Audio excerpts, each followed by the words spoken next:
Saudi അറേബ്യയെ സംബന്ധിച്ച് പറയുകയാണെങ്കിൽ കർശന നിയമമുള്ളൊരു നാട്, മത നിയമങ്ങളുള്ള നാട്. അവിടെ എത്തിക്കഴിഞ്ഞാൽ സൗദിയുടെ നിയമങ്ങൾ മാത്രമേ നമുക്ക് പാലിക്കാൻ സാധിക്കുകയുള്ളൂ. അവിടെ സ്ത്രീകൾക്ക് സ്വാതന്ത്ര്യമില്ല. പോരാത്തതിന് അവിടെയുള്ള മറ്റൊരു പ്രധാനപ്പെട്ട കാര്യം എന്ന് പറയുന്നത് ടൂറിസ്റ്റുകൾ ആരും അടുക്കാത്തൊരു രാജ്യമാണ് സൗദി അറേബ്യ എന്ന് പറയുന്നത്. കാരണം അവിടെ മദ്യത്തിന് വിലക്കുണ്ട്. കാരണം ഇസ്ലാമിക നിയമപ്രകാരം മദ്യം എന്ന് പറയുന്നത് ഹറാമാണ്. നിങ്ങൾക്ക് സ്വർഗത്തിൽ ചെല്ലുമ്പോൾ മദ്യപ്പുഴയൊക്കെ കിട്ടുമെങ്കിലും നമ്മുടെ ഭൂമിയിൽ മദ്യം എന്ന് പറയുന്നത് ഹറാമാണെന്ന വിചിത്രമായിട്ടുള്ള നിയമമൊക്കെയാണ് ഇസ്ലാമിന്.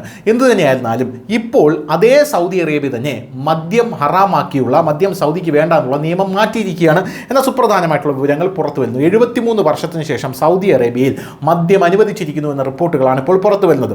ലോകത്ത് ഏറ്റവും കൂടുതൽ ഉപയോഗിക്കുന്നത് ചായയും മദ്യവുമാണ്. മദ്യവ്യാപാരം വളരെ വലുതാണ്. അത് നിരവധി ചെറിയ രാജ്യങ്ങളുടെ GDPക്ക് പോലും തുല്യമാണ്. അതായത് മദ്യത്തിൽ നിന്ന് വർഷം തോറും കോടിക്കണക്കിന് രൂപയാണ് സമ്പാദിക്കപ്പെടുന്നത്.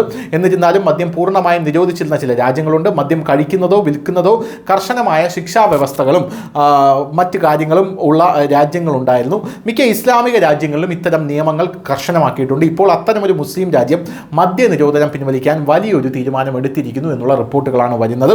ഇപ്പോൾ സൗദി അറേബ്യ ഏകദേശം 73 വർഷം പഴക്കമുള്ള മദ്യ നിരോധനം നീക്കിയിരിക്കുകയാണ്. ഇതൊരു വലിയ തീരുമാനമായി കണക്കാക്കപ്പെടുന്നു. സൗദി അറേബ്യ അതിൻ്റെ കർശനമായിട്ടുള്ള നിയമങ്ങൾ നിരന്തരം മാറ്റുകയും ടൂറിസത്തെ ഒരു വലിയ വരുമാന അവസരമാക്കി മാറ്റാൻ ശ്രമിക്കുകയും ചെയ്യുന്നു. ഈ ഉത്തരവിലാണ് ഈ തീരുമാനമെടുത്തിരിക്കുന്നത്. എന്നിരുന്നാലും സൗദികൾക്ക് മദ്യം ഇപ്പോഴും നിരോധിക്കപ്പെടുമെന്നുള്ളതാണ് വേറൊരു പ്രധാനപ്പെട്ട കാര്യം. ഇന്ത്യയോ മറ്റേതെങ്കിലും രാജ്യത്തെ പോലെ സൗദി അറേബ്യയിൽ മദ്യശാലകളിൽ പോയി മദ്യം വാങ്ങാമെന്ന് നിങ്ങൾ ചിന്തിക്കുന്നുണ്ടെങ്കിൽ നിങ്ങൾക്ക് തെറ്റി. അങ്ങനെ അവിടെ മദ്യം ലഭിക്കുകയില്ല. വാസ്തവത്തിൽ ഈ ക്രമീകരണം ഇവിടെ വിനോദസഞ്ചാരികൾക്ക് മാത്രമായിട്ടാണ് ചെയ്തിരിക്കുന്നത്. വീട്ടിൽ മദ്യം സൂക്ഷിക്കുന്നതിനും വിപണിയിൽ വിൽക്കുന്നതിനും ഇപ്പോഴും സൗദി അറേബ്യയിൽ നിരോധനമുണ്ട് എന്നുള്ളതാണ്.